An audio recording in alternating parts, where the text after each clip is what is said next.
E aí, galera, tudo tranquilo? Bom, meu nome é Agostinho, eu sou professor de Biologia aqui no Colégio Nacional e hoje eu vim aqui para te mostrar o seguinte: cai sim Botânica no Enem e quando cai é uma questão muito massa, uma questão foda. Fio, dá uma olhada aqui, ó. Questãozinha do Enem de 2016, aquela primeira aplicação, que é a aplicação que vem para a maioria das pessoas, que diz o seguinte: a figura, tá aqui a figura, ela ilustra o movimento da seiva xilêmica. Pô, se a gente tá falando de seiva xilêmica, é a seiva transportada dentro do xilema. Lembre-se do seguinte, meu querido: xilema é a mesma coisa que vaso lenhoso ou lenho, certo? E aí, essa seiva que é transportada dentro do xilema é uma seiva constituída basicamente por água, óbvio, bastante água, mas sais minerais. É aquela seiva que sobe das raízes em direção às folhas. A imagem está mostrando aqui, ó, as setinhas, essas setinhas, então, elas representam justamente esse transporte da seiva. E aí, meu padawan, ele continua, ele falando, ó, mesmo que essa planta viesse sofrer a ação contínua do vento e sua copa crescesse voltada para baixo, então ele está te falando de uma situação que não é comum, né? Assoprou tanto, que o vento encurvou a planta. Olha, isso pode acontecer. Em regiões que ventam muito, realmente as plantas podem crescer curvadas em direção ao vento. Justamente por quê? Porque lembra o crescimento inicial de uma planta, aquele crescimento primário, promovido pelos meristemas primário, protoderme, procâmbio, meristema fundamental, é um tecido que tem pouco tecido lignificado. Então, são crescimentos que deixam o corpo da planta mole. Mas conforme ela vai envelhecendo e tendo crescimento secundário, ela vai aumentando a quantidade de tecidos lignificados, entre ele o xilema, e isso vai enrijecendo o corpo da planta. Então ela vai sim crescer apontada para um canto por ação do vento. Eu posso curvar a planta só com a ação do vento. Ou você pode fazer que nem as pessoas que cultivam bonsai fazem, que é dobrar a planta, amarra ela com arame e ela também vai crescer curvada. Bom, mas aqui o foco não é esse. Ele fala o seguinte: mesmo que essa planta estivesse de cabeça para baixo, a seiva continuaria naturalmente o seu percurso. Pô, se é seiva xilêmica, se é seiva que está no xilema, significa que é uma seiva que vem da raiz e vai em direção às folhas. Ou seja, é um fluxo de seiva ascendente. E aí lembra que, para explicar o fluxo de seiva ascendente, aquilo que sobe, nós temos uma teoria, que é justamente a teoria de Dickson e... Dickson... Alô, dislexia atacou. De novo, porque eu preciso da borracha. Tá aqui, fiote. Teoria de Dickson, Joly, né? Que foram aqueles caras que olharam, por exemplo, para uma árvore e falaram assim: mas pera lá. Esse treco tem 40, 50 metros de altura e não tem um coração que fica bombeando seiva para cima. Como é que a seiva sobe? Bom, vem comigo. Vamos pensar primeiro aqui, ó, no processo de absorção radicular. Ou seja, como que a raiz absorve a seiva. Lembra que na raiz, na epiderme da raiz, você tem o pelo radicular que vai fazer essa absorção de água e sais minerais. Mas não se esqueça, aqui na raiz existe uma pressão positiva da raiz. O que significa isso? Fiote, essa pressão positiva é simples. A raiz, ela ativamente absorve sais minerais. Então ela absorve esses sais por transporte ativo. Como ela absorve sais minerais por transporte ativo, deixa eu apagar aqui porque ficou cagadaço esse negócio. Como a raiz ela absorve sais por transporte ativo, significa então que ela gasta energia? Sim, ela gasta energia. Essa absorção de sais por transporte ativo deixa a raiz o quê? Hipertônica.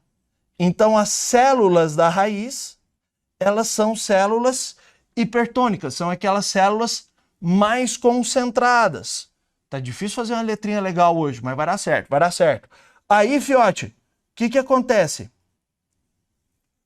Essas células hipertônicas mais concentradas, ela absorve a água no solo por osmose. Então, eita. Então, filho, olha o que acontece. Osmose.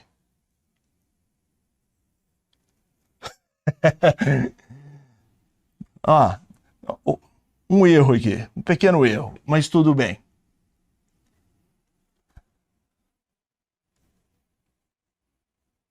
Osmose, certo? Então olha que massa. Células da raiz de uma planta gastam energia para absorverem os sais minerais que tem no solo. Essa absorção de sais minerais fazem as células da raiz ficarem mais concentradas e essas células mais concentradas absorvem água por osmose. Essa água entra e vai sendo direcionada pelo xilema, passando por dentro das células, que a gente chama de via simplasto, ou passando por entre as células, que a gente chama de via apoplasto. Uma hora, essa água chega no xilema. Tá, a água entrou. Só que a pressão positiva da raiz, ela explica a entrada e a subida da seiva em alturas muito pequenas. Lembra que a gente está falando de árvore. Então, se a gente está falando de árvore, árvore alta é aquela árvore que tem 60 metros. 5 metros para a árvore, cara, é naniquinho, é baixo. Então a gente explica a subida de seiva pela pressão positiva da raiz até uns 5, 10 metros. Mais do que isso, entra a teoria de Dickson e Joly. E a teoria de Dickson e Joly, ela se baseia em 3 tópicos. Só 3. Em 3 pontos. Lembra? Ela fala da tensão, ela fala da coesão e ela também fala da adesão. Cuidado para não errar as palavras.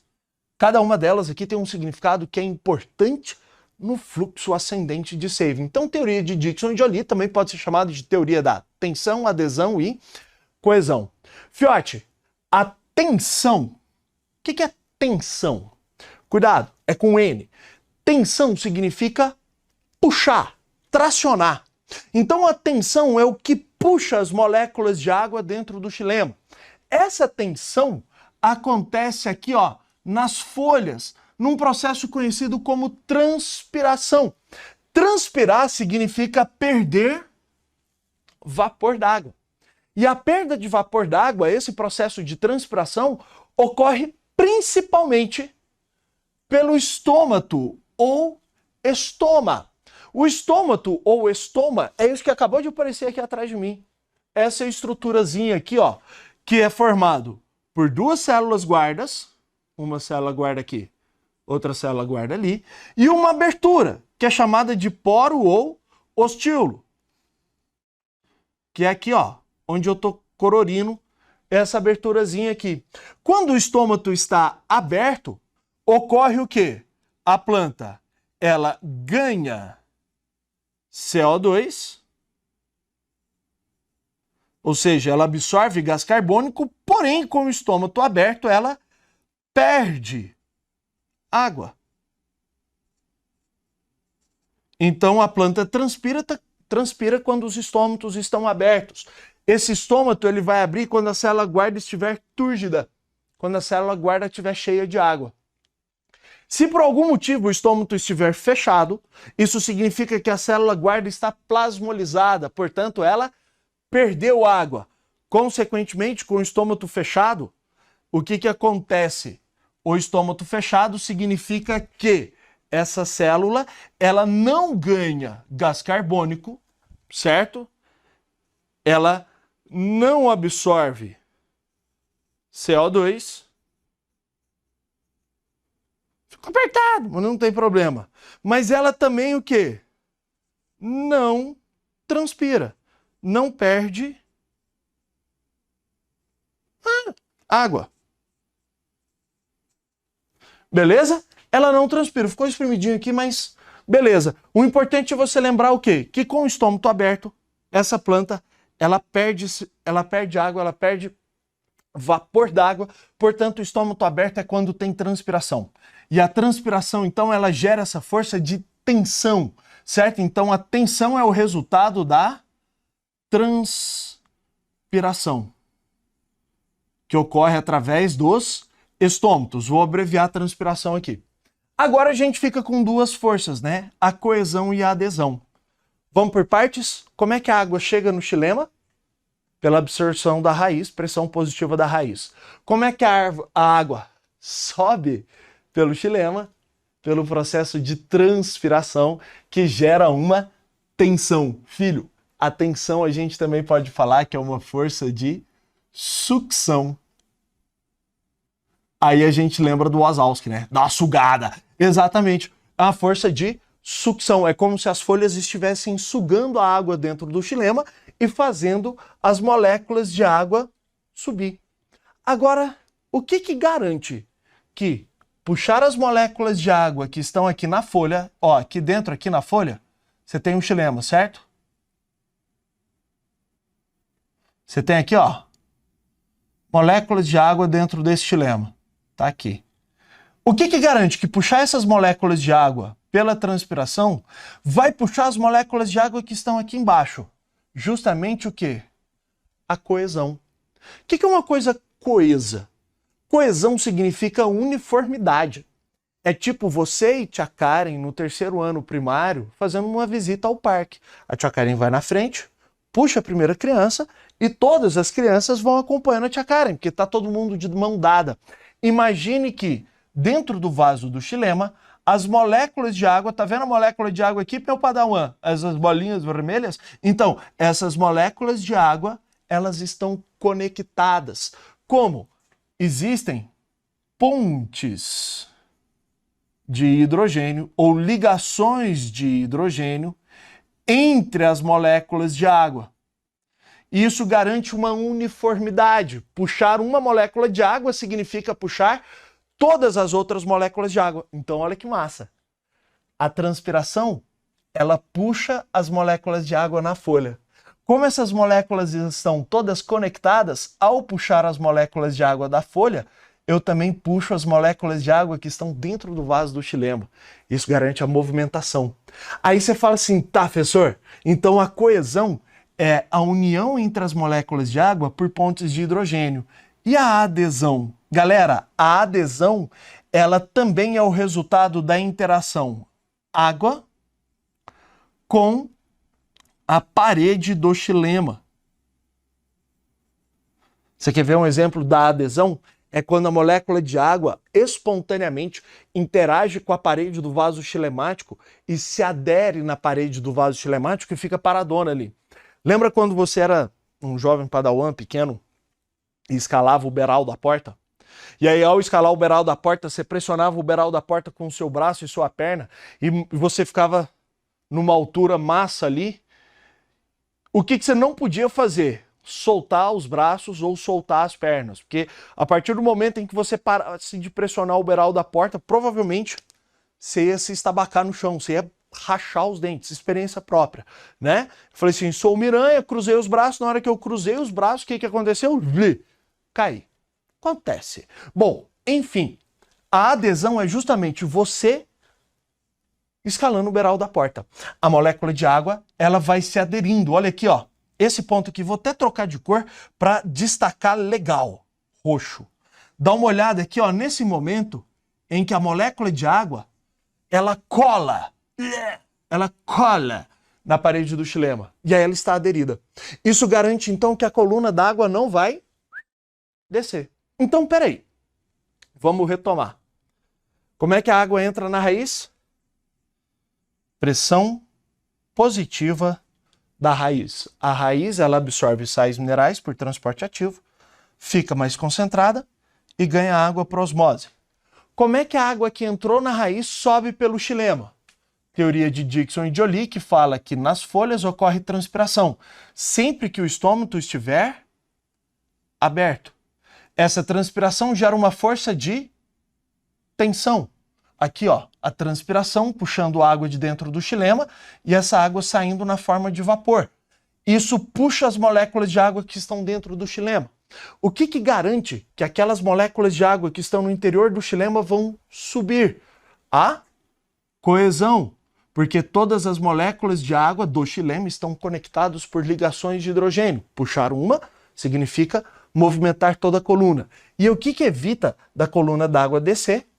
A adesão, que é justamente quando a molécula de água interage com a parede do xilema e fica aderida, formando uma coluna d'água uniforme e estável. Gente, é muito comum você encontrar esses dois termos, coesão e adesão, como capilaridade.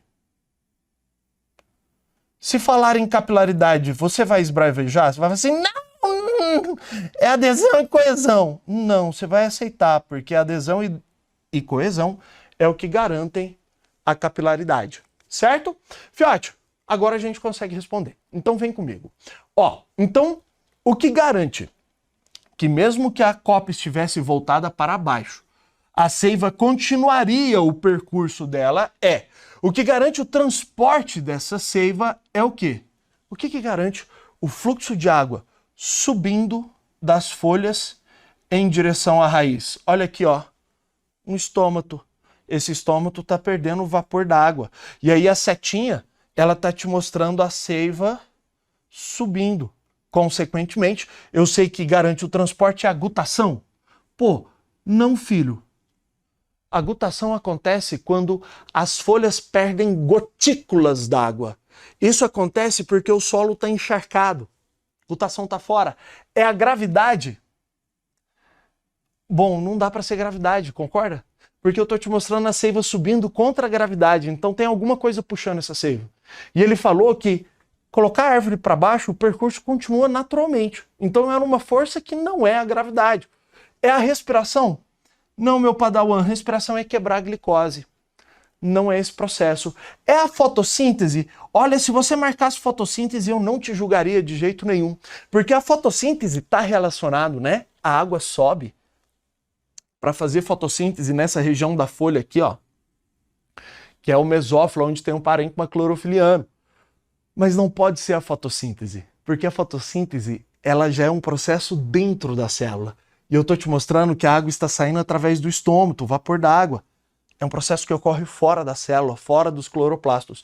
Então, resposta correta, transpiração. Filho, olha a importância de você entender a botânica para fazer uma questão do Enem, tá? Uma questão linda, maravilhosa dessa, mas eu também quero destacar uma outra coisinha. O seu caminho poderia ser muito mais fácil se você tivesse lido todo o enunciado e tivesse lido aqui embaixo, aqui, ó, teoria da tensão, coesão, adesão. Na hora que fala isso daqui, imediatamente, tensão, adesão, coesão, a sua cabeça tem que chegar aonde? Em transpiração, porque a transpiração é o resultado, vai gerar uma força, chamada de tensão, que é a força que puxa as moléculas de água em direção à folha. Beleza? Meu padawan, um beijo, um abraço, um queijo, até de repente, e a gente se encontra por aí. Até mais!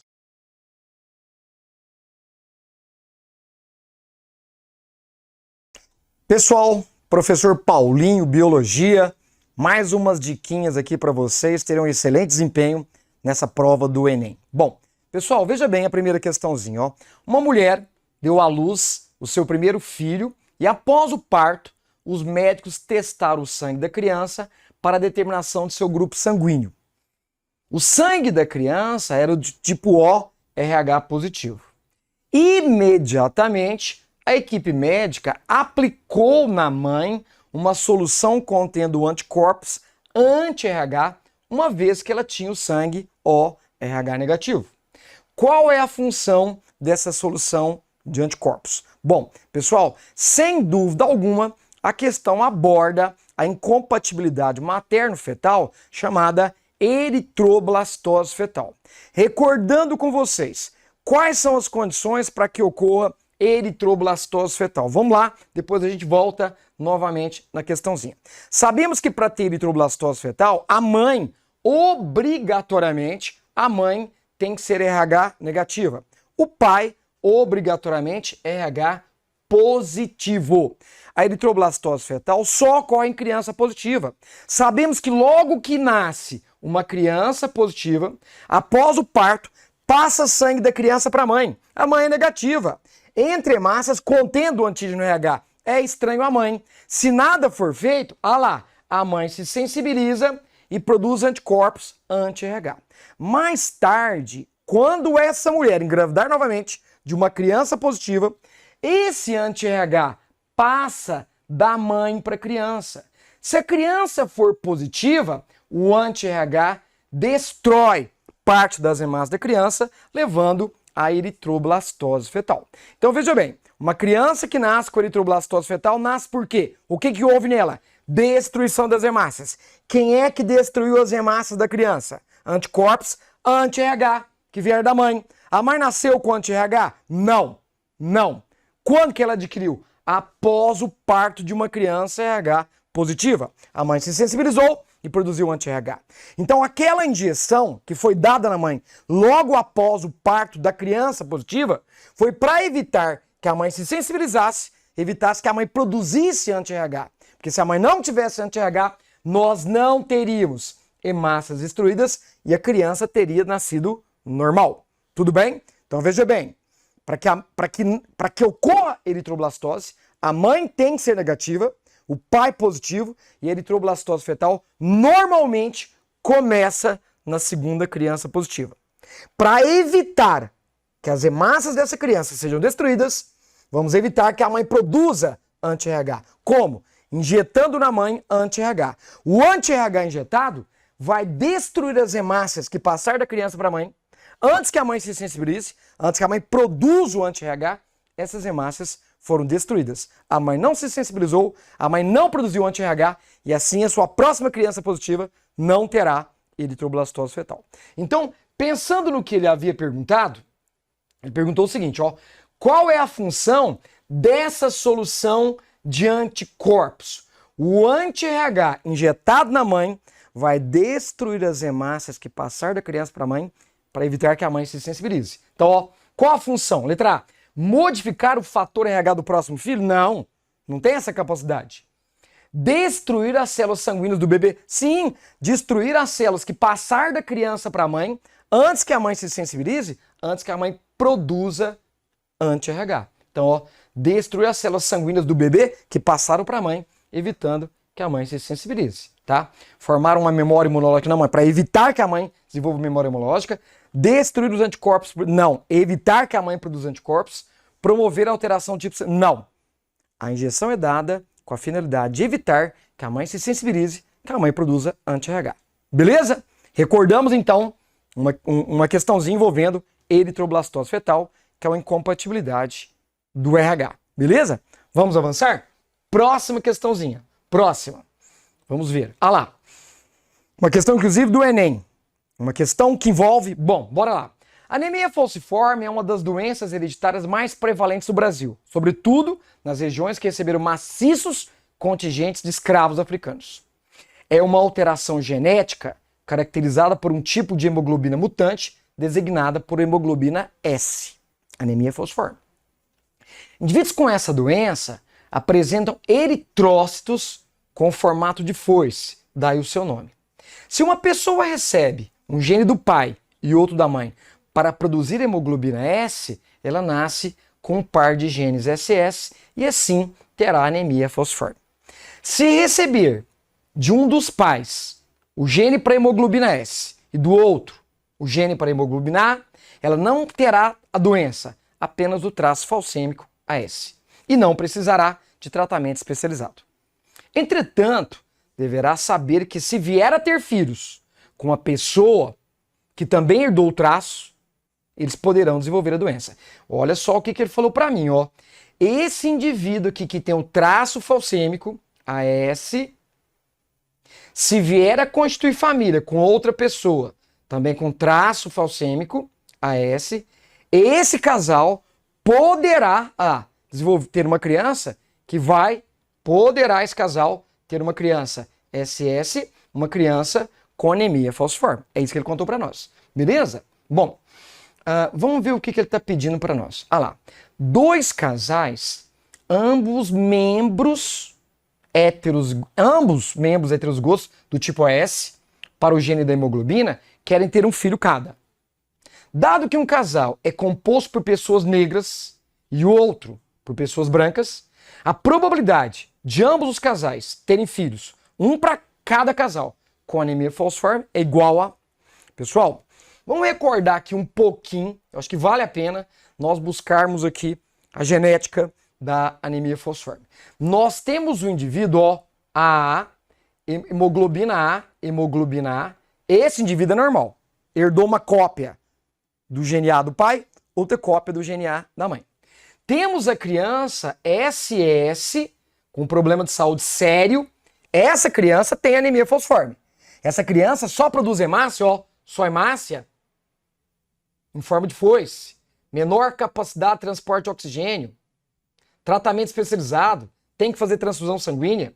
Nós temos um indivíduo, que nasce heterozigoto, AS, esse indivíduo aqui, produz hemácia normal, hemácia esférica, e produz hemácia em forma de foice. Esse indivíduo tem traço de anemia falciforme. E você que é a maioria, né, a hemácia normal. Tudo bem? Lembrando a vocês ainda que quem tem traço de anemia falciforme, é resistente ao plasmódio, protozoário, causador da malária, né? Bom, mas vamos aqui. Ele disse para nós que nós temos 2 casais, um casal de branco, um casal de negro. Ambos os membros AS. Tá pedindo a probabilidade dos 2 casais terem uma criança com anemia falciforme. Uma criança para cada casal. Ué, gente, o fato de ser branco, o fato de ser negro aqui, não vai interferir na probabilidade. Sabe por quê? Porque ambos os membros são heterozigotos. Tá aqui um casal, tá aqui ele, certo? Temos aqui a sua esposa. Ambos os membros são heterozigotos. Então ele é AS e ela também é AS. O outro casal, da mesma forma. O outro casal, lembrando um casal de branco, um casal de negro, ambos os membros heterozigotos. Ele está pedindo a probabilidade de nascer uma criança com anemia falciforme nos 2 casais. Vou cruzar o casal. Quando eu cruzo esse casal aqui, veremos a probabilidade de nascer uma criança com anemia falciforme. Se eu cruzar aqui, primeiro com o primeiro, eu posso ter uma criança, A. Certinho? Primeiro com o segundo, uma criança S. Segundo com o primeiro, uma criança S. E segundo com o segundo, uma criança SS. Lá. Normal, traço, com anemia falciforme. Qual é a probabilidade desse casal ter uma criança com anemia falciforme? A probabilidade desse casal ter uma criança com anemia falciforme, 1/4. 25%. Qual a probabilidade desse outro casal também ter uma criança? O mesmo valor, que o genótipo é o mesmo. A probabilidade desse casal também ter uma criança SS é 1/4. 25%. Ele pediu, olha o comando. A probabilidade de ambos os casais terem filhos, um para cada casal, com anemia falciforme. A probabilidade de nascer uma criança com anemia falciforme, 1/4. De nascer criança com anemia falciforme, 1/4. Ambos, 1/4 vezes 1/4, porque ele quer uma criança para cada casal. Teremos final aqui, probabilidade 1 em 16. As alternativas estão em porcentagem. Nós sabemos que 1/4 é 25%, 1/8, 12,5%, 1/16, metade de 12,5%, 6,25%. Olha lá, a probabilidade, então, de ambos os casais terem uma criança para cada casal com anemia falciforme, tá lá, 1/16, 6,25%. Beleza? Lembrando a vocês que quem tem traço de anemia falciforme, quem tem anemia falciforme é resistente ao plasmódium, que é o protozoário causador da malária, transmitida pelo mosquito prego, que é o Anopheles. Certinho? Tudo bem? Bom, vamos mais uma questãozinha então, Vamos avançar a tela aqui. Mais uma questãozinha. Conhecer o mecanismo de transmissão e disseminação de uma dada enfermidade é de muita importância para fundamentar medidas mais efetivas para o controle da doença. A esquistossomose, também conhecida por barriga d'água, né? Esquistossomose mansônica, uma doença infecciosa parasitária, é um problema de saúde pública no Brasil. Sua apresentação clínica varia desde a forma assintomática até aquelas extremamente graves. O diagnóstico e o tratamento são relativamente simples, mas a erradicação só é possível com medidas que interrompam o ciclo de vida do parasita. Pessoal, para nós interrompermos, para nós evitarmos que essa doença se dissemine, nós temos que controlar o ciclo, temos que controlar a disseminação da doença. Para eu controlar, eu tenho que entender do ciclo do parasita, correto? Então vamos recordar aqui para depois ver o que ele está pedindo, combinado? Ó, Schistossoma mansoni é o verme que ele perguntou, ó, com base nas informações do texto, avalie qual das propostas seguintes será eficaz no controle da esquistossomose mansônica e manutenção da saúde geral da população local. Então vamos recordar primeiramente o ciclo da doença para depois vermos qual alternativa se encaixa melhor com medida preventiva para evitar a disseminação dessa doença. Tudo bem? Avançando então. Ó, tá lá. Esquistossomose ou barriga d'água. Qual que é o sintoma marcante dessa doença? Lá, ó, é o acúmulo de líquido na cavidade peritoneal, chamado ascite, né? Ou barriga d'água. O verme causador dessa doença não fica na luz intestinal. O verme causador dessa doença fica nas veias do sistema porta-hepático. Quem é o sistema porta-hepático? São essas veias aqui, ó. Essas veias que ligam o fígado ao intestino. Dentro desses vasos aqui, o verme Schistossoma mansoni que se instala e vem causar problemas. Mas como é que se dá a contaminação? Como é que se dá a disseminação dessa doença? Avançando aqui primeiro, para a gente ver. Ah lá. Gente, o homem doente tem lá no seu sistema porta-hepático verme adulto. Vamos destacar aqui, ó, o verme adulto. Tá aqui, lá nas veias que eu falei do sistema porta-hepático. O macho e fêmea copula. Fêmea fecundada libera ovos. Os ovos serão eliminados juntamente com as fezes, ó. Fezes contaminadas com os ovos do Schistossoma mansoni. Esse homem não tem saneamento básico, defecou em qualquer lugar. No solo, as fezes integram. Os ovos ficarão viáveis por semanas. Vieram as primeiras chuvas, o escoamento superficial carrega o ovo cai numa lagoa, cai numa represa. Olha lá, ó. Isso é uma lagoa, não sei se você está visualizando aqui, ó. Muita umidade, o ovo eclode. O ovo do verme eclode e libera uma larva chamada miracídio. É o verme na forma de larva. O miracídio penetra no caramujo, reproduz dentro do caramujo. Depois dos 40 dias mais ou menos, esse caramujo libera uma outra larva chamada cercária. E essa cercária agora penetra ativamente pela pele do homem. Enquanto o homem dentro d'água, né, lavando, banhando, pescando, penetra ativamente pela pele, cai na corrente sanguínea e vem se transformar em verme adulto aqui, ó, no chamado sistema porta-hepático. Então, peraí, vamos organizar as informações. O homem doente liberou fezes com ovos. Os ovos caem na lagoa, eclodem, liberou uma larva. Essa larva penetrou no caramujo. Reproduziu no caramujo, o caramujo libera uma outra larva agora chamada cercária. Essa é a larva infectante. É ela que infecta, é ela que penetra ativamente pela pele do homem. Se tem caramujo na jogada, o ciclo é heteroxênico. Quem que é o hospedeiro definitivo? O homem. Quem que é o hospedeiro intermediário? O caramujo. Medida preventiva que você tomará com essa doença. Tratar o doente. Eu dou medicação específica, eu mato os vermes dele, ele não mais elimina fezes com ovos. Então, tratar o doente é uma medida. Saneamento básico. Eu vou dar um destino adequado a fezes possivelmente contaminadas. É outra medida preventiva. Se tem saneamento básico, fezes contaminadas, ovo contaminado, não cai na lagoa. Combate ao caramujo é outra medida preventiva. Como? Esse caramujo vive na lagoa. Medida preventiva aqui, ó. Como diminuir a população de caramujo? Controle biológico. Predador natural. Você usa pato, marreco, tilápia, que come esse caramujo. É outra medida preventiva. E evitar entrar nessas lagoas que tem cercária. Evitar a chamada lagoa de coceira. Então vamos enumerar aqui medidas preventivas. Tratar o doente, saneamento básico, combate ao caramujo e evitar lagoa de coceira. Beleza? Diante dessa recordação, agora eu acho que nós podemos encontrar a alternativa correta aqui, né? Olha lá, ó. Vamos de novo ao comando? Com base nas informações do texto da esquistossomose maçônica, avalie qual das propostas seguintes será eficaz no controle da esquistossomose, certinho? Bom, eliminar os caramujos. Opa! Combate ao caramujo de regiões afetadas pela esquistossomose, aplicando substâncias tóxicas na água da lagoa. Uai! Se eu vou usar uma substância tóxica, toda aquela biodiversidade que está na lagoa será comprometida. Não, não. Eu não posso usar produto químico tóxico para outras espécies animais. Não. Estava vindo muito bem.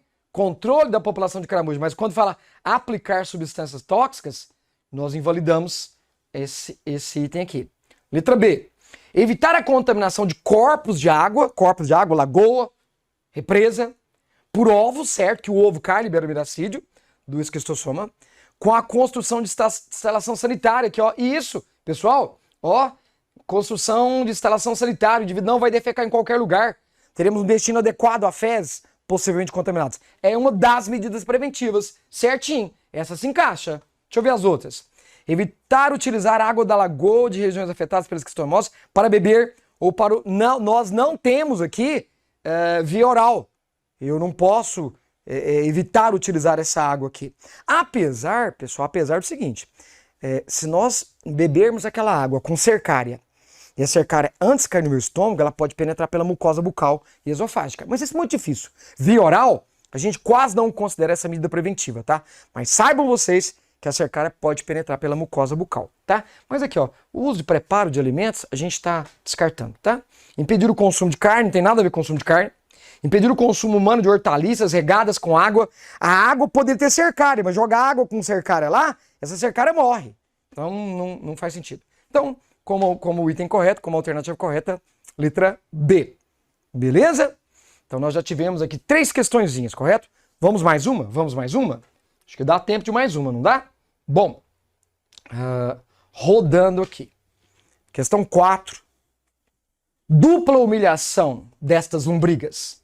Humilhação de confessá-las a doutor Alexandre, sério, perante irmãos que se divertem com a tua fauna intestinal em perversas indagações. Quais indagações, né? Você vai ao circo, a si mesmo? Vai levando suas lombrigas? Elas também pagam entrada, se não podem ver o espetáculo? E se ouvindo lá de dentro, as gabarolas do palhaço vão querer sair para fora, hein?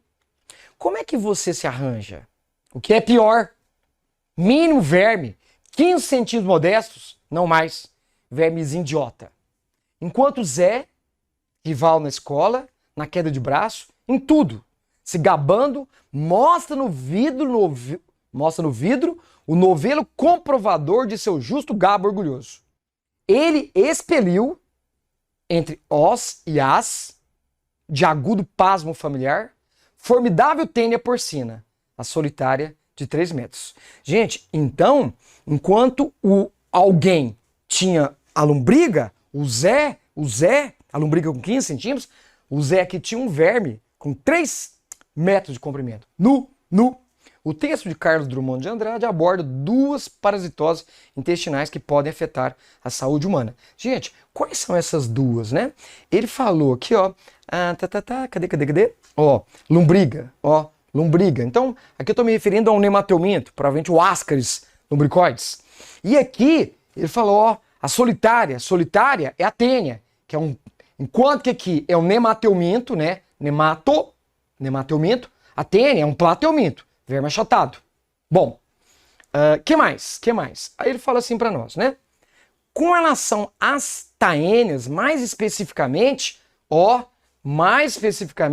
a Taenia solium, considera-se que elas podem parasitar o homem na ocasião em que ele come carne de... Gente, recordando sobre a Taenia solium, né?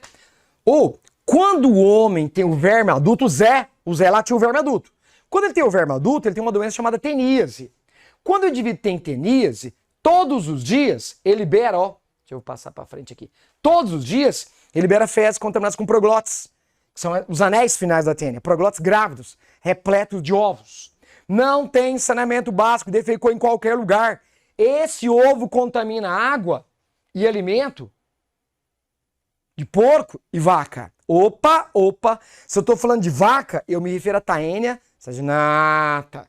Se eu estou falando de porco, eu me refiro a Taenia solium. Lembrando que o comando mandou você trabalhar com a Taenia solium. O porco ingeriu ovos. Dada algumas semanas depois, vai aparecer na musculatura do porco a larva da tênia. Vai aparecer cisticerco. Cisticerco é a larva da taenia. Esse porco foi abatido, sua carne comercializada. O homem ingeriu carne crua ou mal passada, contaminada com cisticerco. Ingeriu a larva. A larva transforma-se em verme adulto. Que doença que esse homem vai ter? Teníase. Então, se o Zé tinha a Taenia solium, certeza que o Zé ingeriu carne solium, carne de porco, contaminada com cisticerco. Cisticerco, insisto, é a larva da tênia. Quando você come a larva, você tem um verme adulto. Lembrando que o porco e a vaca têm a larva. Que doença que o porco e a vaca têm? Cisticercose. O homem também pode ter cisticercose quando ele também ingere ovos de Taenia solium. Se eu comer alface, beber água contaminada com ovo de Taenia solium, passado algumas semanas eu vou ter na minha musculatura, vou ter no meu cérebro larvas da tênia. Eu vou ter cisticercose. Eu vou ter uma doença chamada cisticercose, uma doença grave, de difícil tratamento, principalmente quando é a neurocisticercose.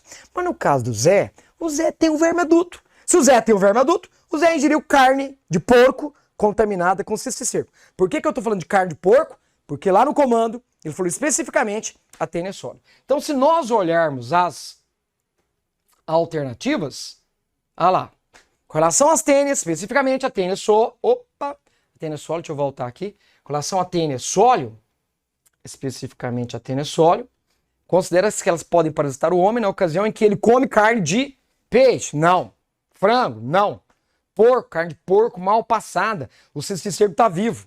Carne de boi não, porque se for boi, seria Taenia saginata. Carneiro também não. Então, letra C. Beleza, pessoal? Com isso eu encerro as diquinhas para vocês. Espero que essas recordações possam ter valia e melhorar bastante o desempenho de vocês nessa provinha aí. Combinado? Um abraço a todos. Valeu demais.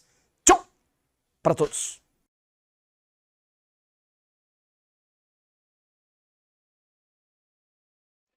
Bora, bora, galera! Enem tá na porta e o seu sucesso também, não é isso aí? Vem comigo aqui então, sou o professor Maurinho de Biologia. Nós temos aqui algumas dicas muito importantes de assuntos aí que têm sido cada vez mais relevantes para nós, né? No nosso Enem, beleza? Vamos junto? Então vamos para a nossa primeira dicasinha aqui, ó. Ácidos nucleicos, DNA, RNA, estrutura molecular, forma de expressão genética. Gente, isso aí tá sempre em Enem. Sempre em Enem. E eu separei uma questãozinha aqui, bem tradicional, para a gente falar de estrutura de DNA, certo? Nessa questãozinha aqui, a gente vai ter que lembrar daqueles pareamentos de base, adenina com timina, guanina com citosina, certo? Questão de Enem, todas aqui, gente, de Enem. Dá uma olhadinha aqui, ó. Deixa eu voltar aqui rapidinho, ó. Nossa questão tá ali, ó. Nossa, Maurinho, será que eu tenho que ler tudo isso? Vamos atacar primeiro o comando da questão? Qual a quantidade de cada um dos nucleotídeos, quando considerando a dupla fita de DNA formada pela fita simples exemplificada pelo professor? Ô, gente, você tem que ler, né? Nesse caso aqui, a informação está no texto. Olha o que ele fala. Em 1950, Erwin Chargaff e colaboradores estudavam a composição química do DNA e observaram que a quantidade de adenina é igual a de timina e a quantidade de guanina é igual a de citosina na grande maioria das duplas fitas de DNA. Em outras palavras, esses cientistas descobriram que o total de purinas, bases púricas aqui, gente, ó, bases púricas, adenina e guanina, é igual a pirimídicas, citosina e timina. Por quê, Maurinho? Porque para toda adenina tem uma timina, para toda guanina tem uma citosina, certo? Como que eu sei disso? DNA tem duas fitas. timina sempre está pareada com adenina. Aqui, ó. Certo? Formando, inclusive, duas ligações de hidrogênio. E guanina sempre com citosina. Adenina e timina, guanina e citosina. Tá? Aí ele fala assim, um professor trabalhou esses conceitos em sala de aula e apresentou como exemplo uma fita simples, uma só fita. DNA tem duas. Uma fita simples com 20 adeninas, 25 timinas, 30 guaninas e 25 citosinas. Agora sim, tem condição da gente vir aqui pro comando, né? Foi necessário fazer a leitura. Gente, ele te deu a quantidade em uma só fita. E ele tá te perguntando a quantidade dessas bases nas duas fitas. Vamos fazer então o exercíciozinho aqui, ó. 20 adeninas, 25 timinas, 30 guaninas e 25 citosinas. Vamos considerar o seguinte então, na nossa resolução. Olha aqui, ó. Ó, eu vou pegar, vamos supor que ele tá te dando essa fita só aqui, ó. Certinho? Só essa. Qual que é a quantidade mesmo que ele deu? Vamos voltar ali? Olha aqui, ó. 20 adeninas. Então quer dizer que nessa fita você tem 20 adeninas. 25 timinas. 25 timinas. Nessa fita só. Maurinho, guanina e citosina. Volta aqui rapidinho, ó. 30 guaninas e 25 citosinas. 30 guaninas, tá aqui, e 25 citosinas. Gente, nesta fita. Mas ele quer na fita dupla, não é? É só você lembrar que se de cá eu tenho 30 guaninas, essas 30 guaninas correspondem a 30 citosinas de lá. Essas 20 adeninas correspondem a 20 timinas de cá. Essas 25 timinas aqui correspondem a 25 adeninas de cá. E essas 25 citosinas a 25 guaninas. Então, considerando... Ó, peraí, deu um peteca aqui. Calma aí, gente. Considerando, então, o que que nós temos aqui, ó? Considerando a dupla fita, o que que nós temos? Ah, Maurinho, qual que é o total de adeninas? Vamos somar, ué. Adeninas, total, 20... com mais 20, 45 adeninas, considerando a dupla fita, 45, certo? Ah, qual que é a quantidade de timinas? Aqui, ó, 25 com mais 20, também 45. Gente, tem que ser mesmo, né? Quantidade de adenina tem que ser igual a de timina, ó, se uma é 45, a outra também é 45, né? A quantidade de guaninas tem 30 de cá, não é isso? Mais 25 de cá, então 55. Guaninas, 55. Aí, quantidade de citosinas, também, olha lá, ó, 25 com 30, também 55, né? Tem que ser igual a de guaninas, 55. Aí você volta lá para a questão e você vai marcar e ser feliz. Ó, 45 adeninas, 45 timinas, 55 guaninas, 55 citosinas, C de conquista. É o que você está caminhando para ter. Não é isso? Fica a dica aí, ó, bacaninha, dica top, redondinha pra você. Mas vamos pra outra? Erra! Pensa num trem que cai, que despenca em Enem. Tá aqui, ó, bioenergética. Nossa, Maurinho, eu sei disso. Jesus amado, sempre tem questão de fermentação, de respiração, sempre tem desse negócio, não é? Ah, tem. Então fica esperto. Dá um look nessa questãozinha que já caiu no Enem aqui, ó. Bacana, ó. Gente, normalmente... as células do organismo humano realizam a respiração aeróbica, na qual o consumo de uma molécula de glicose, uma única molécula de glicose, gera 38 ATPs. Entretanto, contudo, em condições anaeróbicas, quando falta oxigênio, o consumo de uma molécula de glicose não gera 38, gente, gera apenas 2 ATPs. Por quê? Principalmente células musculares e nervosas podem realizar fermentação. E a fermentação que nós fazemos é a lática, que rende muito menos energia. Então você muda o padrão. Né? Falta de oxigênio, faz fermentação. Presença de oxigênio, faz respiração. Aí ele pergunta assim, qual curva representa o perfil de consumo de glicose para manutenção da homeostase, do equilíbrio do funcionamento de uma célula, que inicialmente está em uma condição anaeróbica, falta de oxigênio, então ela está fermentando e é submetida ao aumento gradual de oxigênio. Gente, então se você está em condição anaeróbica, ela está fermentando, mas você vai dando oxigênio, ela vai passando a fazer o quê? Respiração, não é? Vamos fazer uma análise juntos aqui? Aqui eu coloquei um quadrinho para vocês, mostrando o seguinte, ó, comparativo entre respiração celular e fermentações. Tá? Nesse comparativo mostrando que a respiração é uma quebra completa da glicose, é um processo que demanda oxigênio, é aeróbio, produz bastante ATP. Esse saldo aqui, ó, é considerado por alguns autores no máximo 32, para outros 38.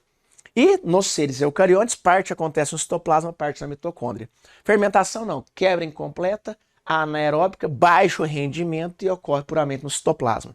Aqui tem as etapas da respiração, mostrando seus saldos energéticos, o que é gerado, só para você lembrar no comparativo. E aqui os 3 tipos de fermentação básica. Nós realizamos qual desses tipos aqui, gente? Nós realizamos esse tipo aqui, ó, quando em anaerobiose, ó, esse daqui, ó, fermentação lática, inclusive o acúmulo desse ácido aqui, ó, ácido lático nos músculos é que gera tal fadiga muscular, beleza? Mas o que eu quero que você compare aqui? Respiração e fermentação. Gente, respiração tem elevado rendimento. Elevado rendimento. Fermentação tem baixo rendimento. Significa dizer que com um pouquinho de glicose que eu já gero muita energia. Aqui não, aqui para gerar energia eu tenho que quebrar muita glicose. Então, quando um processo tem elevado rendimento, ele exige menor consumo. Menor consumo de glicose. Eu não preciso consumir tanto. Quando ele tem baixo rendimento, eu exijo maior consumo. É isso daqui que você tem que saber para você responder a questão. Isso daqui é o que, gente, ó? É o que é top no processo. Sabe por quê? Porque quando você vai ver ali, olha o que o gráfico está te mostrando. Está te dando consumo de glicose em relação à quantidade de oxigênio, não é? Quando você está com pouco oxigênio, você faz fermentação. Fermentação exige elevado consumo, certo? Mas à medida em que você vai dando oxigênio, você vai fazendo respiração. E à medida que você vai fazendo respiração, o consumo vai fazendo o quê, gente? Com muito oxigênio eu faço respiração, eu não preciso consumir tanto. Então o consumo de glicose vai caindo. Pouco oxigênio, fermentação, consome demais. Eu vou dando oxigênio, vai fazendo respiração, vai caindo. A curva que indica esse padrão, então, é a curva de number 5, ok? Matou mais uma aí, só felicidade para você. Bioenergético, comparação, respiração, fermentação, o que é aeróbio, o que é anaeróbio, o que rende mais, o que rende menos, sempre uma boa aposta. Beleza? E também lembra das fermentações, eu coloquei nesse gráfico anterior aqui para vocês, ó, as aplicações, onde elas acontecem, dá uma olhadinha. As aplicações biotecnológicas de leveduras, de bactérias láticas e outros, belezinha? Bom, mas vamos para outra dica aqui, porque nós queremos também, lógico, cobrir o máximo possível para você nesse Enem, não é? Só felicidade. Vitaminas. Ai, Maureen, nossa, isso me dá uma dor no rim. Olha o tamanho dessa questão, gente. Aí você regala os olhos. Nossa Senhora, Jesus amado, horrorizei. Mas ela traz um contexto importante. Os últimos dados da pesquisa de orçamentos familiares realizada em 2002 e 2003 pelo IBGE mostram que 40,6% da população brasileira estão acima do peso. Oremos, eu que eu diga. Ou seja, 38,8 milhões de adultos. Desse total, 10,5 milhões são considerados obesos. Várias são as dietas e os remédios que prometem emagrecimento rápido. Há alguns anos foi lançado no mercado brasileiro um remédio de ação diferente dos demais, pois inibe a ação... Opa! Grava isso aqui. Inibe a ação das lipases. Enzimas que aceleram a reação de quebra de gorduras, dificulta a quebra de gorduras, certo? E assim elas não são absorvidas no intestino, gente. A parte das gorduras ingerida é eliminada como fezes. Como os lipídios são altamente energéticos, a pessoa tende a emagrecer. No entanto, este remédio apresenta alguma contraindicação, pois a gordura não absorvida lubrifica o intestino, causando desagradáveis diarreias. Suas fezes saíram gordurosas. Além do mais, podem ocorrer casos de baixa absorção de vitaminas lipossolúveis, A, D, E, K e A. Sabe por quê? Porque essas vitaminas lipossolúveis aqui, você tem as vitaminas, gente, hidrossolúveis, solúveis em água, absorção fácil, transporte fácil, caso haja necessidade de excreção, fácil, certo? Tranquilo. Mas você tem as vitaminas lipossolúveis. As lipossolúveis são aquelas vitaminas que têm que ser absorvidas junto com quem? Com gordura. É solúvel em gordura. Elas não tendem a ser excretadas facilmente, tendem a acumular e acumular no tecido adiposo. E são elas A, D, E e K. Então, na verdade, qual que é a grande questão ali? Você não está digerindo gordura, você não está absorvendo gordura. A não absorção de gordura leva também à não absorção dessas vitaminas. Você não vai conseguir absorver essas vitaminas aí, certo? Mas antes disso, vamos fazer um negócio aqui? Maurinho, mas tem aquele negócio também dos problemas das vitaminas e tal. Eu não lembro muito bem. Calma, deixa eu sair de cena um pouco e eu já volto em cena aqui para vocês. É coisa rápida, é coisa breve, sabe? Só para a gente lembrar de alguns processos aí, de alguns problemas causados por falta de algumas vitaminas, beleza? É o seguinte, vamos pôr no esquema aqui para quê? Para você lembrar de alguma coisinha bacana aqui, ó. Gente, lembra que tem alguns problemas que são causados por falta dessas vitaminas, irmão. Então, canta comigo, bebê, canta, certo? Lembra de um funk assim, ó. Pra evitar xeroftalmia, toma vitamina A, sem B1 da beriberi é fraqueza muscular, menina. Lipossolúvel ADIK, dá leitinho pra criança, vitamina D alcança pra evitar o raquitismo, sol também tem que tomar. Fruta cítrica na pança, além de te dar sustância, tem a vitamina C pra escorbuto não te dá. Vai, tchau, tchau. A vitamina K serve pra coagular. Pensa. Olha lá, ó, vitamina A, falta dela gera xeroftalmia, problema de visão. Beriberi é vitamina B1, fraqueza extrema, certo? Lipossolúveis, A, D e K. Gente, vitamina D previne raquitismo e para ser ativada, você precisa de energia solar. Vitamina C previne o escorbuto e a vitamina K serve para coagular. Falta dela gera hemorragias. Bom lembrar também de algumas importâncias dessas vitaminas e o que a falta delas pode nos trazer. Beleza? Agora, né, gente? Vamos caminhando aqui então, voltando ao nosso centro comum. Voltando aqui, vamos caminhar para mais uma dica, certo? Para eu fechar aqui com sucesso com vocês. Gente, mais uma dicasinha aqui, ó. Top. Ah, não, Maurinho, que dica. Calma, vamos responder antes do negócio, né? Nós vamos responder uma questão, ué. Então vamos responder? Ó, qual que é o problema disso aqui? Você não digere gorduras, porque você não está tendo a ação das lipases, você não absorve essas vitaminas que são absorvidas junto com as gorduras. Tá lá, ó, letra E, de elegante, certo? De tudo de bom. Agora, mais uma dicasinha para vocês. Pau! Chegou aqui, ó. Organelas celulares. Gente, sempre importante você saber sobre as organelas. Mitocôndria, lisossomo, retículos, certo? Complexo de Golgi, as funções gerais.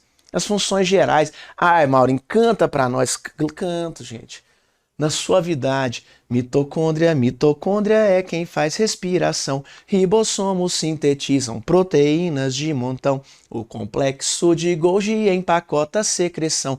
Lisossomos têm enzimas para fazer a digestão. O retículo apresenta a função de transportar. E os centríolos participam da divisão celular ou da formação flagelar ou da formação ciliar. Aí você fala assim, nossa, fácil demais, teteia. Gente, reconhecer funções. Importante? Sim. Lisossomo é digestão, ribossomo é síntese proteica, complexo de Golgi empacota secreções, certo? Mitocôndrias, respiração celular. Então, essas funções, cloroplasto, fotossíntese, retículos, rugoso, também síntese proteica, liso, lipídios. Então você tem assim, reconhecer as funções são importantes, sempre cai no Enem. Mas aqui eu trago uma outra questão. Falar de origem dessas organelas também é importante, tá? Ó, que origem é essa? Dá uma lidazinha nessa questão. Na tentativa de explicar o processo evolutivo dos seres humanos, em 1981, nem anjos nós éramos, gente, nem pensando em nascer, jovens somos. 81, tava longe. Mas já tinha gente pensando nisso. Lynn Margulis propôs a teoria endossimbiótica, após ter observado que duas organelas celulares se assemelhavam a bactérias em tamanho, forma, genética e bioquímica. Acredita-se que tais organelas são descendentes de organismos procariontes que foram capturados por alguma célula, vivendo em simbiose, em harmonia. Tais organelas são as mitocôndrias e os cloroplastos, que podem se multiplicar dentro da célula. Gente, o que é isso, endossimbiose, esse negócio? Os primeiros organismos provavelmente eram procariotos. E dos procariotos surgiram os eucariotos. Os eucariontes, eles têm uma série de organelas membranosas, o núcleo, retículos, lisossomo, complexo de Golgi, que os procariontes não têm. Procarionte tem basicamente ribossomo. Maurinho, de onde surgiram elas? Aqui, ó, acompanha. Gente, as primeiras organelas membranosas, lá nos primeiros procariontes, devem ter surgido puramente através de quê? Puramente através disso aqui, ó, de invaginações de membrana, dobras da membrana. Então, processos, ó, de invaginação membrânica, dando origem a núcleo, retículos, complexo de Golgi e outras. Mas as mitocôndrias e os cloroplastos não.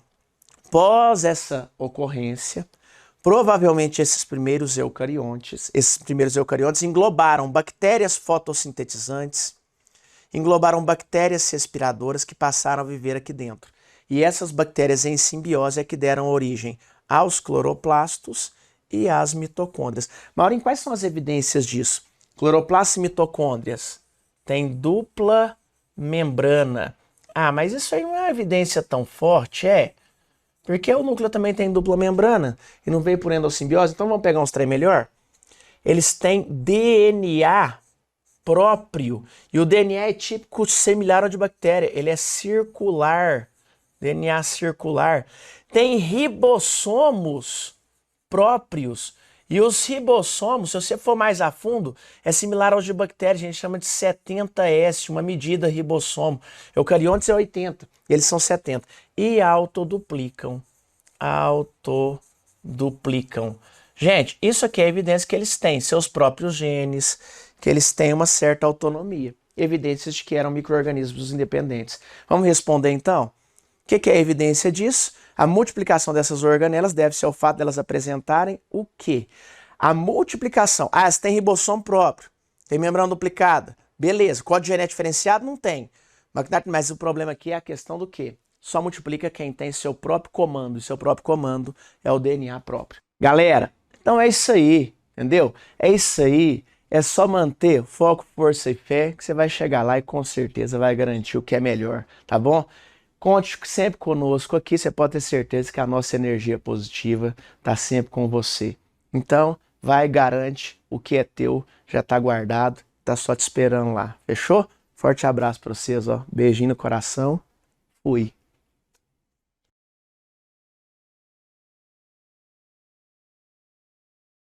E aí, fofinho, como é que nós estamos? Professor Zusa, Biologia, Colégio Nacional, vamos que vamos?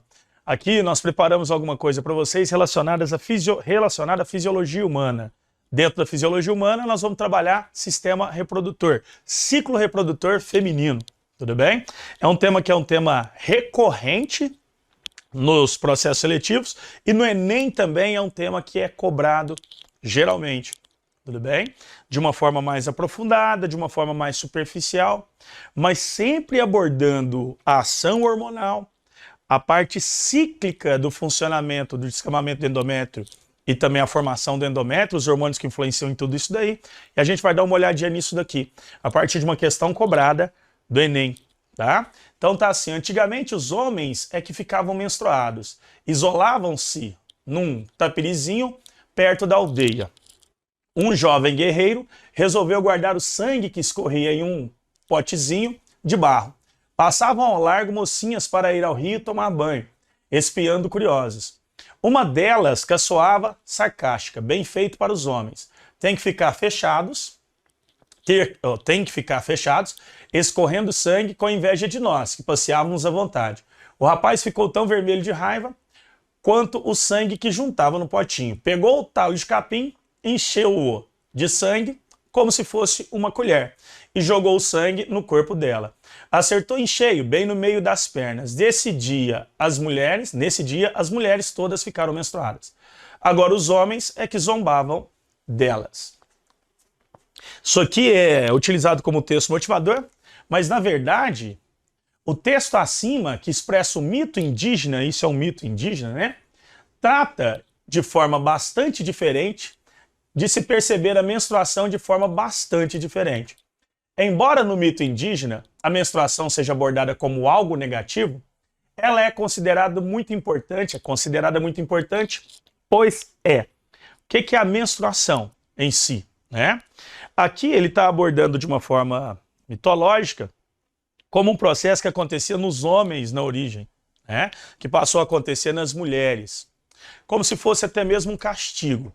Mas a menstruação é um processo que acontece no ciclo reprodutivo feminino, e neste ciclo reprodutivo feminino, a menstruação é dada como descamamento do endométrio no final de um processo, no final de um ciclo reprodutivo. Então ele traz as alternativas aqui pra gente, e logo logo a gente volta a analisar essas alternativas. Antes da gente analisar essas alternativas, a gente vai dar uma analisada no aparelho reprodutor feminino e no ciclo reprodutivo da mulher. Tudo bem? Então aqui nesse aparelho reprodutor feminino que a gente está vendo, que está mais em rosa, é o que nós chamamos de útero, né? A parte reprodutiva interna da mulher. E aqui, ó, formando umas nuvenzinhas aqui, ó, nós temos os ovários. Tudo bem? Então você tem lá o ovário direito, o ovário esquerdo. Nós vamos imaginar que essa mulher aqui, na verdade, neste momento, ainda é uma menina. Ou seja, ela não entrou na puberdade ainda. E o que é que define que uma mulher entrou na puberdade? Muita gente imagina que definir que entrou na puberdade é a menstruação. Na verdade, a menstruação não define que a mulher entrou na puberdade. A menstruação é o final do primeiro ciclo reprodutivo. Ou seja, quando ocorre a menstruação, é porque ela já teve um ciclo reprodutivo. Quando ocorre a menstruação, é porque ela já entrou na puberdade alguns dias antes. Tudo bem? Ou seja, uma mulher, quando ela entrou no ciclo reprodutivo e depois de um tempo ela menstruou, ela já poderia ter fecundado o seu ovócito, que popularmente a gente conhece como óvulo, alguns dias antes da primeira menstruação. Então é possível ficar grávida antes mesmo de menstruar? É possível ficar grávida antes mesmo de menstruar. Vamos tentar entender isso aqui no ciclo reprodutivo feminino.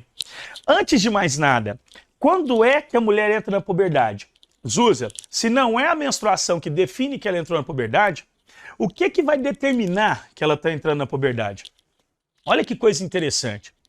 Se eu tenho aqui duas meninas de 10 anos, uma dessas meninas ela tem 30 quilos, por exemplo, a outra ela tem 50 quilos, provavelmente aquela que vai entrar na puberdade primeiro é aquela menina, aquela garotinha que tem 50 quilos. Por quê?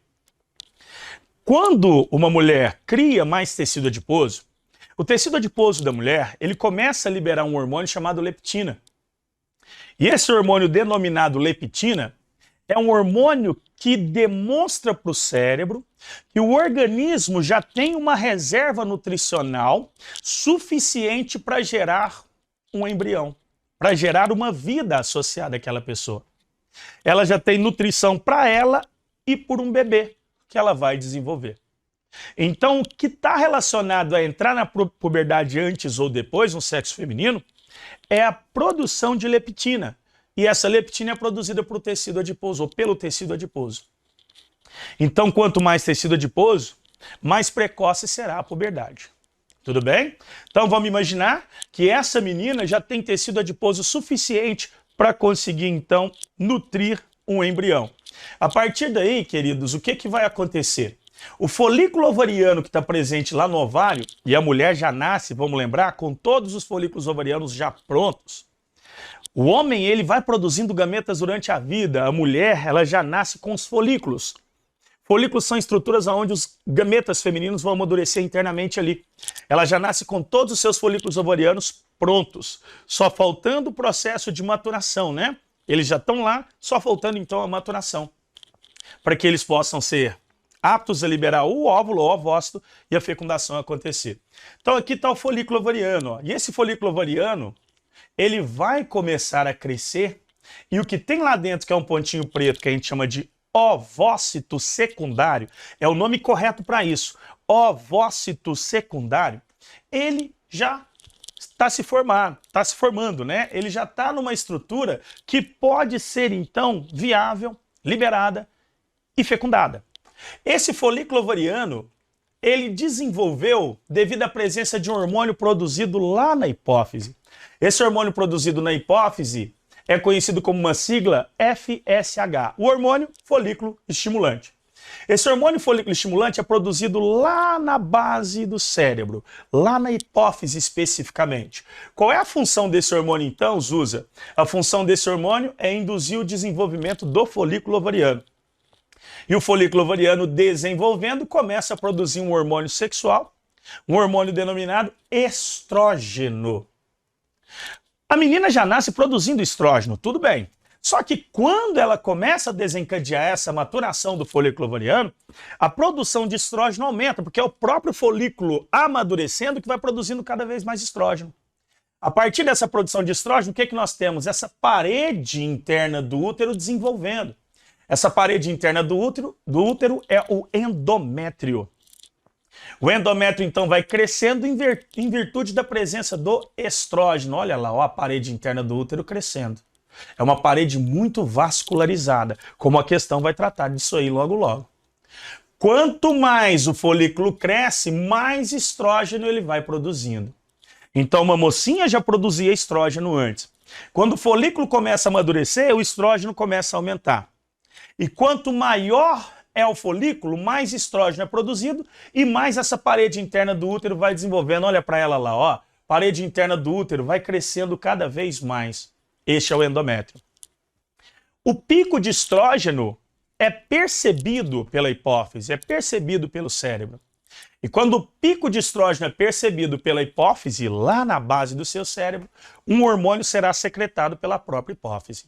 O hormônio que vai ser secretado é o LH, hormônio luteinizante. Qual é a função desse hormônio, meus queridos? O hormônio luteinizante, ele vai atuar aqui. Ele vai atuar aqui, ó, no ovário. Perceba que o folículo ovariano, ele já está prontinho aqui com o ovócito dentro. E o LH, quando ele chega, ele estimula a liberação do ovócito pelo folículo ovariano. E esse ovócito, então, está lá na tuba uterina. Eu comecei contando essa história de uma mocinha que está entrando na puberdade. E essa mocinha ainda não menstruou. Porém, perceba que já tem um ovócito dentro da tuba uterina. Ou seja, essa mocinha já poderia ficar grávida, mesmo não tendo ainda menstruado. Tudo bem? Então esse ovócito dentro da tuba uterina, ele vai se deslocar. Aqui na tuba uterina, na superfície, existem células ciliadas que são adaptadas em movimentar o ovócito. Quando o ovócito é liberado na tuba uterina, a tuba uterina ela vai deslocando o ovócito por dentro dela, né? Então esse ovócito vai se deslocando e esse ovócito ele é viável por mais ou menos 72 horas. Tudo bem? Então durante 72 horas é possível que esse ovócito ele possa ser fecundado. Zusa, que dia que é esse aí do ciclo? Calma lá que vai ter um próximo slide onde a gente vai observar o período em dias. Nós vamos falar o que acontece no dia 1, no dia 14 e no dia 28. E colocar esses hormônios em quantidade quando eles chegam, quando eles se estabelecem, quando eles desaparecem no ciclo reprodutivo. Nós estamos falando aqui do ovócito que foi liberado. Quem liberou o ovócito foi o folículo ovariano, que agora apareceu de cor diferente ali, ó. O folículo ovariano ele apareceu numa cor amarela, porque este folículo ovariano, inclusive, ele muda o seu nome. Esse folículo ovariano, depois de liberar o ovócito, ele passa a ser denominado corpo lúteo ou corpo amarelo. Tudo bem? Corpo lúteo ou corpo amarelo. Então, antes da ovocitação, folículo ovariano. Depois da ovocitação, corpo lúteo ou corpo amarelo. Tá ele aí. O corpo lúteo ou corpo amarelo, ele passa a produzir de forma efetiva os hormônios estrógeno, que já vinha sendo produzido ali, só que no período da ovocitação o estrógeno cai. Então ele passa a produzir novamente estrógeno em quantidade significativa e começa a produzir progesterona. Esses dois hormônios, quando são produzidos, são eles que vão manter esse endométrio aqui, que é a parede interna do útero.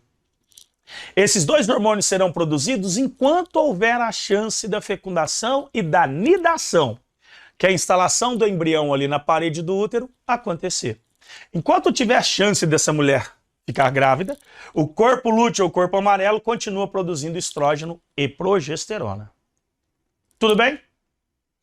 Zusa, Quanto tempo o ovócito vai deslocar ali na tuba uterina? Como eu te disse, em torno de 72 horas ou 3 dias de deslocamento ali. É mais ou menos isso, tá? A gente coloca esse período como margem de segurança. Margem de segurança, 72 horas. Depois dessas 72 horas, o ovócito, se ele foi fecundado, ele vai dar origem a uma estrutura embrionária. E mais ou menos 6 dias depois da fecundação, essa estrutura embrionária ela vai se instalar na parede do endométrio. É o que a gente chama de nidação. Depois de 6 dias da fecundação, né? Então vamos imaginar que esse ovócito foi liberado no dia 10 do mês. Até o dia 13 ele poderia ser fecundado. Vamos imaginar que ele foi liberado no dia 10 e foi fecundado no dia 12. Se ele foi fecundado no dia 12, no dia 18, que são 6 dias depois da fecundação, ele vai se instalar aqui na parede do endométrio e ali se desenvolver. Tudo bem? Mas vamos imaginar que este ovócito ele não fora fecundado. Já passaram-se 3 dias que ele foi liberado e ele já começou a degenerar. 6 dias depois do que ele foi liberado, mais ou menos, este corpo lúteo ou corpo amarelo, ele já começa a regredir. Nós vamos mostrar aqui do lado direito, ó, corpo lúteo ou corpo amarelo, se não houver fecundação. Ele está ali presente enquanto existe a chance de fecundação. Corpo lúteo ou corpo amarelo está lá presente, porém, se não tiver fecundação, o que vai acontecer com o corpo lúteo? Acompanha ele lá, acompanha ele, ó. Corpo lúteo vai desaparecendo até sumir totalmente, ele degenera. E o que acontece com os hormônios que ele estava produzindo? O corpo lúteo não existe mais, então os hormônios que ele estava produzindo não irão mais existir. A queda de estrógeno e progesterona é o que a gente está vendo aqui agora. Lembre-se que nós começamos a falar do ciclo de uma menina que está passando pela primeira vez pelo ciclo reprodutivo, que a gente chama popularmente de ciclo menstrual. E até agora nós não falamos da menstruação. Mas a partir de agora, com a degeneração do corpo lúteo e com a redução dos hormônios sexuais estrógeno e progesterona, que mantinha o endométrio aqui na parede do útero, este endométrio começa o quê? Olha lá para ele, ó. Ele começa a descamar, ó. O endométrio começa a descamar. E a descamação do endométrio nada mais é do que a menstruação. Então a menstruação para nós aqui, ó, foi a última coisa que nós comentamos dentro de um ciclo reprodutivo. Tudo bem? A última coisa que nós comentamos dentro do ciclo reprodutivo é a menstruação. Zusa, então por que quando a gente vai trabalhar ciclo reprodutivo feminino, a gente começa no dia 1 pela menstruação? Porque, queridos, nós estamos falando de um ciclo. E um ciclo, você pode começar ele onde você quiser. Se ele é cíclico, a gente começa onde a gente quer. Tudo bem?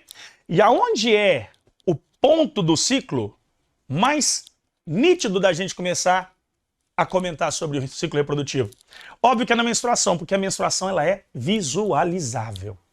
Tudo bem? Como a gente consegue visualizar, a gente começa por aquilo que a gente consegue visualizar no ciclo feminino. Aqui está então, ó, se a gente colocar o ciclo reprodutivo mais comum, é o ciclo de 28 dias. Aqui nós temos o folículo ovariano, ó. O primeiro hormônio a aparecer, ó, é o FSH. O FSH faz o que com o folículo ovariano? Lembra lá, ó, ele faz o folículo crescer. E quanto maior estiver o folículo, mais um hormônio sexual será produzido, ó, o estrógeno. Olha o tamanhozão que está o folículo.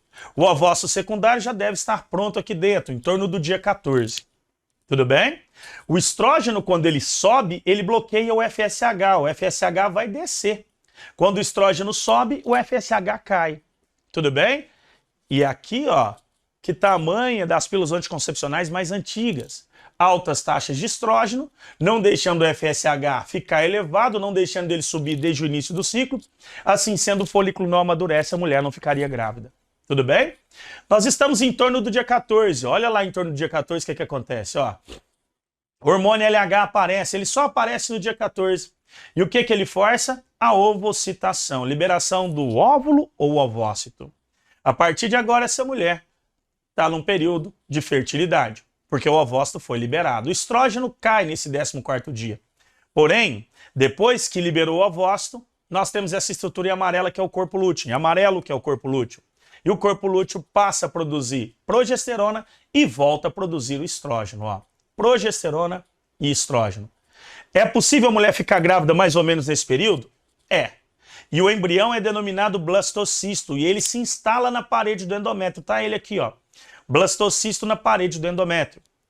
Se o corpo lúteo degenerar, regredir, os hormônios sexuais vão cair. O endométrio descama e é aborto na hora, né? É o que a gente chama de aborto espontâneo. O que vai acontecer aqui então? Vai acontecer do blastocisto mandar uma mensagem lá para o corpo lúteo para que ele permaneça. Isso acontece nos 3 primeiros meses de gestação. E o corpo lúteo se mantém aqui com essa mensagem. É um hormônio com a sigla HCG, que na verdade o nome dele é hormônio da gonadotrofina coriônica. Estimula a manutenção do corpo lúteo. Tudo bem?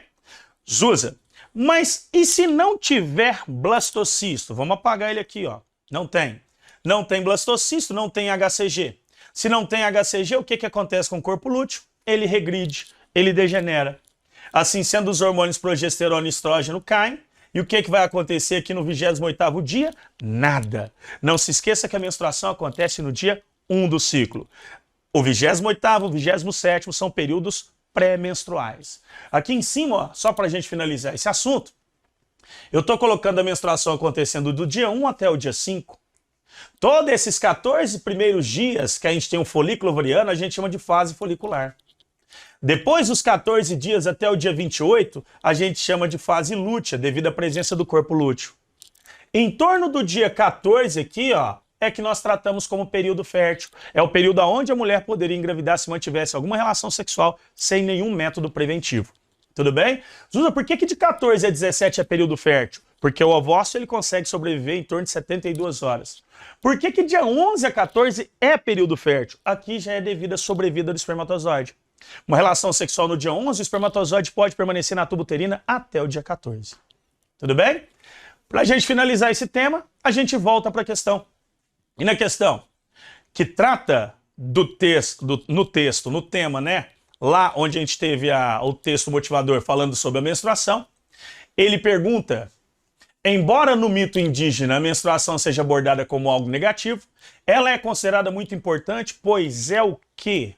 Porque a menstruação é a eliminação do endométrio, revestimento que se torna mensalmente mais espesso e rico em vasos sanguíneos, preparando-se para uma possível gravidez. Elimina o endométrio, recomeça o ciclo e assim é possível uma nova gravidez.